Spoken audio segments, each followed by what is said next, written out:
شکریہ مولا رضا، حج غریبوں کا، حج غریبوں کا تیرے در پہ ہوا، شکریہ مولا رضا۔ یہ مشہد کی حد نہیں ہوئی، شمار جس میں ہو ایسا عدد نہیں ہوئی، علی جیسا سخی ہے امام زامن، علی کے جیسا سخی ہے امام زامن بھی، در رضا پہ دعا ہوتی رد، ولی وسیع خورشید شاہ ولایت، شمس الشموس سلطان حضرت امام علی رضا علیہ السلام کی ولادت بسعادت تمام شیعان علی کو بہت بہت مبارک۔ السلام علیکم ناظرین، میں آپ کی دوست سیدہ مسکان زہرا حاضر ہوں کینیڈا سے اور لے کر آئی ہوں پروگرام بسعادت۔ اور آئیے ناظرین، ہم اپنے اس پروگرام کو آگے بڑھاتے ہیں اور ملتے ہیں ہماری مہمان محترمہ بدر ذاکر۔ السلام علیکم۔ وعلیکم السلام۔ کیسی ہیں آپ؟ الحمدللہ ٹھیک ٹھاک، آپ ٹھیک ہیں؟ جی اللہ کا شکر ہے۔ آج کے دن کی مناسبت سے میں آپ سے چند سوالات کرنا چاہوں گی جس سے یقیناً ہمارے اور ہمارے دیکھنے والوں کے علم میں اضافہ ہوگا، تو کیا میں کر سکتی ہوں؟ جی بالکل۔ جی تو میرا پہلا سوال ہے کہ جیسے کہ آپ سب کو معلوم ہے کہ آج کا پروگرام مولا علی رضا کی ولادت پر ہے، تو میرا پہلا سوال ہے کہ امام علی رضا کی والد اور والدہ کا نام کیا ہے، اور امام علی رضا رسول اللہ کے کون سے جانشین ہیں؟ دیکھیں، سب سے پہلے تو میں آپ سب کو اور تمام چاہنے والوں کو، تمام مومنین و مومنات کو آج کے دن کی بہت بہت مبارکباد پیش کرنا چاہوں گی۔ ایک معصوم کی ولادت کا دن ہے، تو یہی آج نورانی دن، میں کہتی ہوں 11 ذی القعدہ کی 11 تاریخ تھی یہ اس نورانی دن، اور رسول اللہ کے 8ویں جانشین یعنی کہ میرے اور آپ سب کے 8ویں امام اس کائنات میں تشریف لائے۔ رسول اللہ کے یہ 8ویں جانشین ہیں، اور اگر ہم 14 معصومین میں دیکھیں تو 10ویں معصوم امام علی رضا علیہ السلام ہیں، اور اس کائنات میں تشریف لائے۔ یقیناً میں کہتی ہوں کہ اور معصومین کی طرح آج کا جب پر نور اور بابرکت دن آیا ہوگا تو عرش تا فرش نور ہی نور تھا، اتنا نور تھا کہ اگر کہوں کہ پروردگار عالم نے بہشت کو اور زیادہ، جنت کو اور زیادہ، جو پہلے ہی حسن و خوبصورتی سے مرصع و مرقع ہے، اور زیادہ سنوارا ہوگا، سجایا ہوگا۔ بہشت میں یقیناً زعفران کی گھاس لگی ہوئی ہوگی، سیماب کی بوندا باندھی ہوئی ہوگی، اور حوروں نے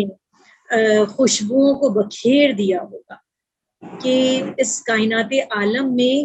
بی بی نجمہ خاتون کی آغوش اقدس میں وہ ہستی، وہ مبارک ترین ہستی تشریف لائی جو رسول خدا کے 8ویں جانشین، میرے اور آپ کے 8ویں امام علی رضا علیہ السلام کہ آپ کے والد ہمارے باب الحوائج امام موسیٰ کاظم علیہ السلام، آپ کے والد کا نام، اور آپ کی والدہ کا نام جناب نجمہ خاتون ہے۔ جی میرا نیکسٹ کوشچن ہے کہ امام علی رضا علیہ السلام کی طرز زندگی مختصر بیان کریں۔ امام کی طرز زندگی یعنی کہ بہت بڑا، یعنی کہ اس کا ظاہر مفصل سوال ہے، لیکن بہت مختصر کر کے بیان کروں۔ چونکہ رسول اللہ کے 8ویں جانشین ہیں، جیسا کہ اس گھر کا اول بھی محمد ہے، اس گھر کا اوسط بھی محمد ہے، اس گھر کا آخر بھی محمد ہے، اور یہ تو کل کے کل محمد ہے۔ نہ صورت میں کوئی فرق ہے، نہ سیرت میں کوئی فرق ہے، نہ تیور و انداز میں کوئی فرق ہے۔ علم ایک ہے، عبادت ایک ہے، ریاضت ایک ہے، شجاعت ایک ہے، تقوی ایک ہے، پرہیزگاری ایک ہے، پاکیزگی ایک ہے۔ جس انداز سے دیکھو ایک نظر آتے ہیں، تو بالکل اسی طرح سے یہ خاندان عصمت و طہارت کے وہ چراغ ہیں کہ اگر آپ کے علم پر نگاہ کی جائے، آپ کی سخاوت پر نگاہ کی جائے، آپ کی عبادت پر نگاہ کی جائے، کہ مولا کے چاہنے والے، اور مختلف کتابوں میں امام کے فضائلوں میں ملتا ہے کہ امام کی زندگی کا انداز، وہ یہ خصوصیت سے امام کے بارے میں ملتا ہے، امام کے سب اخلاق کریمانہ کے، میں کہتی ہوں اخلاق بلند ترین، ہر معصوم اخلاق کے بلند ترین مرتبے پر فائز ہے، لیکن خصوصیت سے امام رضا کے بارے میں ملتا ہے کبھی امام نے اپنا لہجہ سخت نہیں کیا، کبھی کسی کو سختی سے جواب نہیں دیا۔ سخاوت کا یہ عالم ہے کہ روز عرفہ یعنی کہ 9 ذی الحج کو امام اپنا تمام کا تمام جو گھر کا سامان تھا وہ راہ خدا میں دے دیا کرتے تھے۔ عبادت کا یہ عالم تھا کہ تمام عبادت الہی میں بسر ہوتی تھی، اور دن کو روزے کی حالت میں ہوتے تھے، اور اخلاق کے اس منزل کمال پر فائز تھے کہ امام کا یہ حکم تھا اپنے غلام کہ یا اپنے چاہنے والوں کے لیے، اگر میں کہیں سفر پر سے آؤں تو اور تم لوگ بیٹھ کر کھانا کھا رہے ہوں تو ہرگز کھانے کو چھوڑ کر، یعنی کہ رزق کا احترام اتنا، تعظیم اتنی کہ اس کو چھوڑ کر کبھی بھی میری تعظیم کے لیے کھڑے ہوں۔ تو طرز زندگی اس طرح سے ہے کہ یقیناً کسی غریب سے غریب شخص کو رش نہیں آ سکتا کہ کاش جو امام کے پاس ہے وہ ہمارے پاس ہوگا۔ ہمیشہ خدا کا شکر ادا کرتے ہوئے اس طرح سے زندگی گزاریں۔ امام کا اپنے غلام کے ساتھ کیسا سلوک تھا؟ خصوصی جیسا کہ میں نے ابھی کہا کہ یقیناً تمام کے تمام معصومین خلق عظیم کے مالک ہیں۔ خدا قرآن میں کہہ رہا ہے یہ وہ ہستیاں ہیں جو خدائی صفات کا مظہر ہیں، پروردگار عالم نے ان کو اپنی صفات کریمانہ کا مظہر بنا کر اس کائنات میں بھیجا اور فرش کے خلق کرنے والے ہیں۔ تو یہ وہ ہستیاں ہیں کہ انک لعلی خلق عظیم، کہ جو جس طرح سے رسول خدا خلق عظیم کے مالک ہیں، بالکل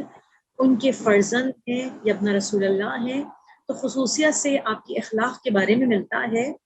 غلام یہ کہتے ہیں بے شمار فضائل ہیں، لیکن آپ کا ایک غلام یاسر، اس کا یہ بیان ہے کہ ایک مرتبہ ہم سفر میں تھے کہ ایک شخص جو کہ بلخ کا رہنے والا تھا وہ سفر میں ہمارے ساتھ شریک ہو گیا، اور جیسے ہی کھانے کا وقت ہوا، چونکہ امام کا یہ طریقہ تھا کہ جب دسترخوان بچتا تھا، یہ افطار کا وقت ہوتا تھا، تو امام کا یہ حکم تھا کہ میرے جتنے غلام ہیں وہ میرے ساتھ آ کر بیٹھے۔ وہ ہستی حجت خدا ہو، وہ ہستی جو کائنات کے ذرے ذرے کا امام ہو، وہ ہستی کہ جو کائنات کی، میں کہتی ہوں پوری عرش و فرش کی عظیم ترین ہستی، لیکن عاجزی انکساری کا یہ عالم ہے کہ جب امام دسترخوان پر بیٹھتے تھے تو تمام غلاموں کو امام کا یہ حکم تھا کہ سب کے ساتھ دسترخوان پر آ کر بیٹھے۔ تو امام کا وہ غلام یاسر کہتا ہے کہ جب وہ بلخی شخص تھا جو بلخ کا رہنے والا تھا، اس نے دیکھا تو اس نے فوراً کہا کہ کیا یہ ممکن نہیں ہے، امام سے کہا کیا یہ ممکن نہیں ہے، بہت مختصر کر کے بیان کر رہی ہوں، نے کہا کیا یہ مولا سے کہا کیا یہ ممکن نہیں ہے کہ جو یہ آپ کے غلام بیٹھے ہوئے ہیں ان کا الگ انتظام کر دیا جائے، ان کو الگ دسترخوان بچھا دیا جائے؟ تو بس امام کے چہرے پر ایک جلال آیا اور امام نے کہا کیوں، جب جزا اور سزا ایک ہے، خدا کے نزدیک تمام انسان برابر، تو پھر یہ تفریق کیسی؟ ہم سب برابر ہیں اور میرے یہ غلام میرے ساتھ بیٹھ کر ہی دسترخوان پر کھانا کھائیں۔ اور امام کا یہ اتنا کریمانہ، اتنا عاجزانہ سلوک تھا اپنے غلاموں کے ساتھ کہ وہ اپنی کوئی،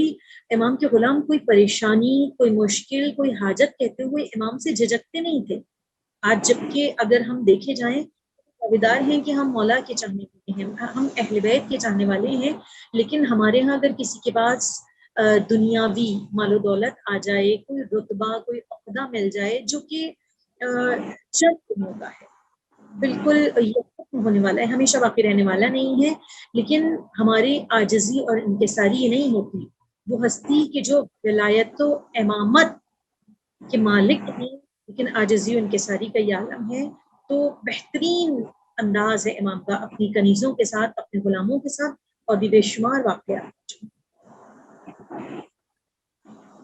میرا نیکسٹ کوشچن ہے کہ طب امام رضا بہت مشہور ہے، اس کے بارے میں کچھ جی، جیسا کہ میں نے بیان کیا، اہل بیت اطہار خدائی صفات کا مظہر ہیں، اس کائنات میں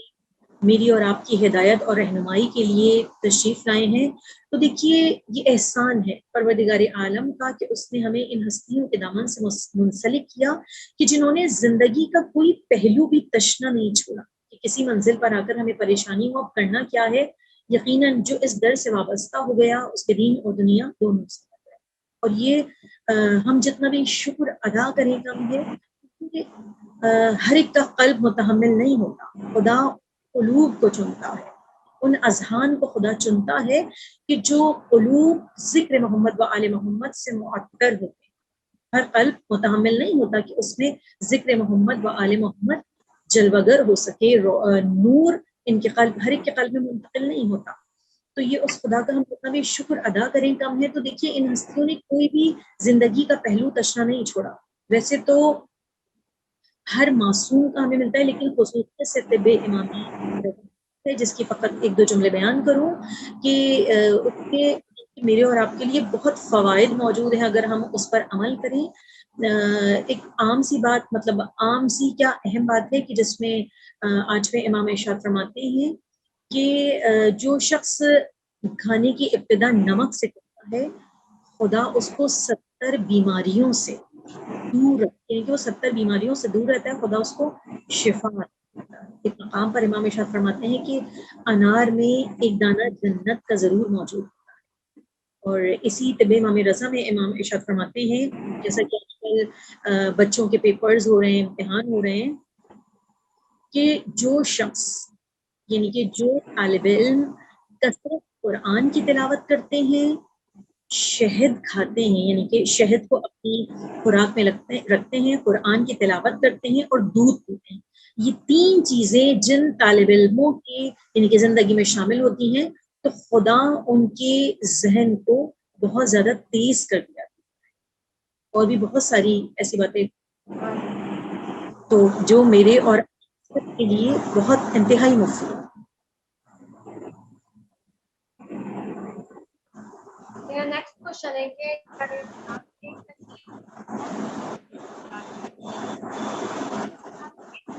مجھے آپ کی آواز کلیئر نہیں آ رہی ہے۔ جی، میرا یہ نیکسٹ کوشچن ہے کہ امام علی رضا علیہ السلام کے بہت بہت موضوعات ہیں، ان میں سے کوئی ایک۔ جی، ویسے تو ظاہر معجز نما کے بیٹے ہیں، مظہر العجائب علی ابن ابی طالب کے فرزند ہیں، ان کے بیٹے ہیں، سب کے سب معجز نما ہیں، سب کے سب حاجت روا ہیں، سب کے سب مشکل کشاں ہیں، سب کے سب مظہر العجائب ہیں، اور اسی طرح سے بے شمار امام رضا کے بے شمار معجزات موجود ہیں۔ اور جس میں سے بہت مختصر سا ایک بیان کروں کہ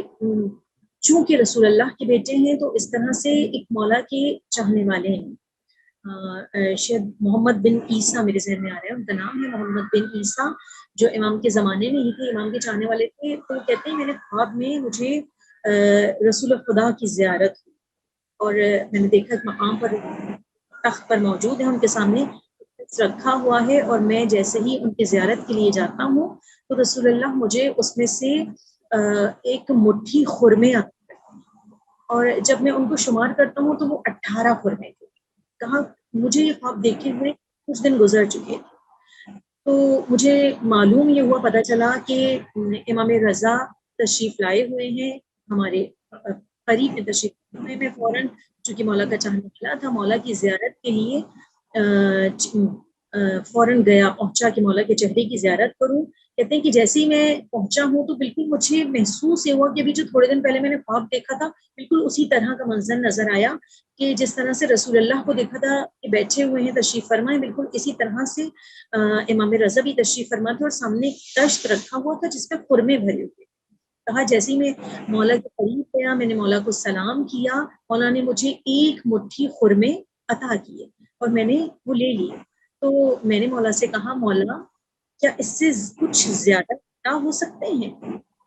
تو امام نے مسکرا کر کہا کب تجھے رسول اللہ نے اس سے زیادہ عطا کیے تھے جو میں اس سے زیادہ دے دوں؟ رسول نے بھی اتحاد جب میں نے انہیں شمار کیا تو وہ 18 ہی تھے. تو معلوم ہوا کہ رسول کے یہ ایسے بیٹے ہیں، ایسے جانشین ہیں سب کے ساتھ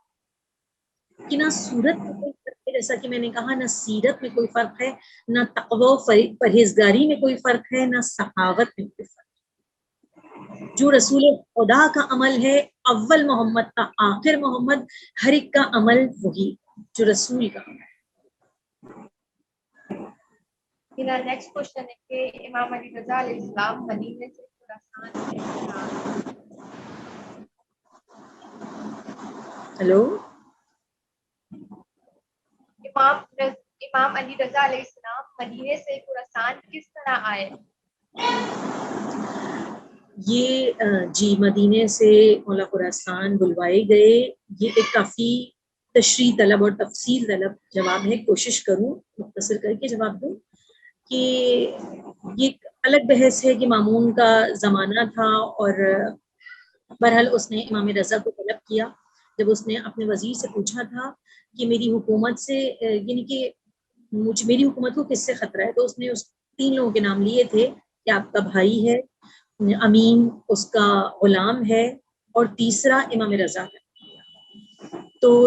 کہ ان سے خطرہ ہے. کہا کیوں خطرہ ہے؟ کہا اصل میں یہ جو حکومت ہے، یہ تخت و تاج یہ اسی کے وارث ہیں، وارث محمد مصطفیٰ ہیں، وارث علی ابن ابی طالب ہیں، وارث فاطمہ زہرا ہیں، یہ انہی کا حق ہے. اور جو ان کی ایک مرتبہ زیارت کرتا ہے، جو ایک مرتبہ ان سے ملاقات کر لیتا ہے، وہ انہی کا ہو جاتا ہے. تو اس نے کہا ٹھیک ہے ہم انہیں بلاتے ہیں اور ان کو حکومت پیش کریں گے، ولی عہدی پیش کریں گے. مختصراً یہ کہ امام رضا کو مدینے سے بلایا گیا اور خراسان جب امام تشریف لائے ہیں، میں بہت مختصر کر کے چند جملوں میں بیان کر رہی ہوں. امام جب خراسان تشریف لائے ہیں، امام کو بلایا گیا تو اس شان سے امام تشریف لائے تھے کہ روایت میں ملتا ہے کہ جب امام پہنچے ہیں خراسان، مدینے سے خراسان پہنچے، یعنی کہ تقریباً شاید محرم کی 15 تاریخ امام مدینے سے چلے ہیں اور رجب سے پہلے امام خراسان پہنچے ہیں اور رمضان کے مہینے میں امام کو ولی عہدی دی گئی ہے. اور رمضان کے بعد جب عید آئی ہے تو امام کا وہ مشہور و معروف واقعہ جو یقیناً ہر چاہنے والا امام کے جب فضائل سنتا ہے تو سنتا ہے کہ جب امام رضا عید کی نماز پڑھانے گئے ہیں تو جب امام بیت الشرف سے باہر نکلے تھے تو اس انداز سے نکلے تھے کہ امام کے چلنے میں، امام کے جن کے قدموں میں محسوس یہ ہو رہا تھا کہ رسول اللہ تشریف لا رہے ہیں، محسوس یہ ہو رہا تھا مولا کائنات تشریف لا رہے ہیں. اس انداز سے فرزند رسول یعنی کہ حیدری اور محمدی جلووں کے ساتھ امام علی رضا تھے، اس شان سے. روزے کی زیارت کا کیا اجر ہے؟ امام کے روضے کی زیارت کا بے شمار بے انتہا ثواب ہے، یقیناً جو بیان نہیں کیا جا سکتا. کیونکہ بس جب امام، جیسا کہ ابھی آپ نے سوال کیا تھا، تو جیسے امام نے جب مدینہ چھوڑا تھا اور خراسان تشریف لائے تھے، بس اس کے بعد مولا پلٹ کر نہیں گئے، امام وہیں رہ گئے. اور ہاں میں اس میں اضافہ کروں اور پھر اس کے بعد میں روضے کا بتاؤں کہ جب امام خراسان آئے ہیں تو کہا جاتا ہے کہ تقریباً 2 روایت ہیں. ایک روایت ہے کہ تقریباً 24,000 قلمدان اور دوسری روایت ہے تقریباً 16,000 قلمدان. ان کے آج کی زبان میں اگر میں کہوں رپورٹر جیسے ہوتے ہیں، اس طرح سے 24,000 یا 16,000 قلمدان اور سینکڑوں کی تعداد میں جب مولا کی سواری نیشاپور پہنچی تھی تو سینکڑوں کی تعداد میں یہ لوگ فرزند زہرا کی، فرزند رسول کے چہرے کی زیارت کرنے کے لیے تشریف لائے تھے. اور کہتے ہیں جو مامون نے امام کو بلایا تھا نا، تو وہ جو سواری تھی اس کی چاروں جانب پردے لگے، کیونکہ اس سے کہا تھا اس کے نا کہ جو مولا کی چہرے کی زیارت کرتا ہے وہ امام کا ہی ہو جاتا ہے. تو لوگ کہتے ہیں ٹھانٹے مارتا ہوا سمندر نیشاپور میں جلوہ گر تھا جو امام کے چہرے کی زیارت کرنے کے لیے آیا ہوا تھا، اور جیسے ہی امام نے یعنی کہ اس جو امام کی سواری کی چاروں جانب پردے لگے ہوئے تھے، ایک پردہ ہٹا ہے تو عرش فرش کہا، اتنا نور تھا امام کے چہرے سے، اتنا نور ساطع ہو رہا تھا کہ لوگ دہاڑے مار مار کر مولا کے چہرے کی زیارت کر رہے تھے اور رو رہے تھے، ساروں قطار لوگ دعا کر رہے تھے۔ اور اس وقت لوگوں نے کہا تھا کہ آپ فرزند رسول کی ہمیں کوئی حدیث، یا آپ رسول اللہ کے بیٹے ہیں، تم آپ کی زبان سے سننا چاہتے ہیں۔ تو اس وقت وہ مشہور و معروف حدیث جو میں فقط ایک جملے میں بیان کروں کہ امام نے بیان کی تھی، بہت زیادہ مشہور ہے، جس کو گولڈن چین کہا جاتا ہے۔ حدیث یعنی کہ ایسی گولڈن چین ہے کہ امام نے کہا تھا کہ میں نے اپنے بابا سے، امام کاظم، انہوں نے اپنے بابا امام جعفر صادق سے سنی، انہوں نے اپنے بابا امام باقر سے سنی، انہوں نے اپنے بابا علی زین العابدین سے سنی، انہوں نے اپنے بابا امام حسین سید الشہداء سے سنی، انہوں نے اپنے بھائی امام حسن مجتبیٰ سے، انہوں نے اپنے بابا امیر المؤمنین سے، امیر المؤمنین نے رسول اللہ سے، اور رسول اللہ نے جبرائیل سے، یعنی کہ یہ حدیث قدسی ہے۔ امام نے بیان کی تھی کہ لا الہ الا اللہ ایک قلعہ ہے، جو اس میں آ گیا خدا کی پناہ میں آ گیا، اور جو اس سے دور ہو گیا وہ ہلاک ہو گیا۔ اور لا الہ الا اللہ کی مولانا نے کہا تھا کچھ شرائط ہیں، اور ان تمام شرائط میں سے ایک شرط میں علی ابن موسیٰ رضا، یعنی کہ توحید کی شرائط۔ بہت زیادہ طویل جواب ہو گیا، اور نے جو اب یہ سوال کیا تھا کہ امام کے روضے کی پروردگار جو ایک بار جا چکے ہیں مولا انہیں بار بار جانا نصیب کریں، اور جو نہیں گئے خدا انہیں بھی بار بار جانا نصیب کریں۔ میں کہتی ہوں کہ مشہد ایک جنت کا ٹکڑا ہے، اور امام کا روضہ ربطی تصویر ہے، یہ وہ مقام مقدس ہے کہ جس کے لیے جناب رسول خدا احمد مجتبیٰ محمد مصطفیٰ نے فقط حضرت زہرا کے لیے کہا ہے یہ جملہ، اور امام رضا کے لیے، کہ ایک بی بی کے لیے کہا ہے نا فاطمہ زہرا میرا ٹکڑا، اور دوسری رضا کے لیے رسول اللہ نے کہا میرے جسم کا ایک ٹکڑا خراسان میں، یعنی کہ مشہد میں امام رضا کی روضہ موجود ہے، چاہنے والے جاتے ہیں، دنیا اس در سے شفا مانگنے کے لیے آتی ہے، اور کائنات کو اس در سے شفا مل رہی ہے۔ یہ وہ دن مولا کی ولادت کو میں کہتی ہوں عیدی مانگی، مولا سے جو چاہتے ہیں وہ مانگی، اور جو مولا کے روضے کی ایک دفعہ زیارت کے لیے جاتا ہے، مستند روایت ہے، امام کہتے ہیں جو ایک مرتبہ میرے روضے کی زیارت کے لیے آتا ہے، میں 3 مقامات پر اپنے زوار کی، اپنے زائر کی مدد کے لیے ضرور آؤں گا۔ جب چاہنے والوں نے پوچھا تھا مولا کون سے مقامات، تو امام نے کہا تھا کہ جب میزان ہوگا، اعمالوں کو تولا جائے گا، تو میں اپنے چاہنے والے کی مدد کے لیے ضرور آؤں گا، اپنے زوار کی کہ جس نے میرے روضے کی معرفت کے ساتھ زیارت کی ہوگی۔ کہا جب نامہ اعمال ہاتھوں ہمارے چاہنے والوں کے ہاتھ میں لیا جائے گا، تو میں اس کی مدد کے لیے ضرور آؤں گا۔ اور تیسرا مقام جب ہمارا چاہنے والا پولیس فرات سے گزارا جائے گا، تو میں اپنے زوار کی، اپنے زائر کی مدد کے لیے ضرور، تو پروردگار مجھے اور آپ سب کو، ہم سب کو، تمام معصومین، خصوصاً امام رضا کے روضے کی مولا کی ولادت کا دن ہے، عیدی مانگتے ہیں مولا ہم سب کو بار بار اپنے روضے پر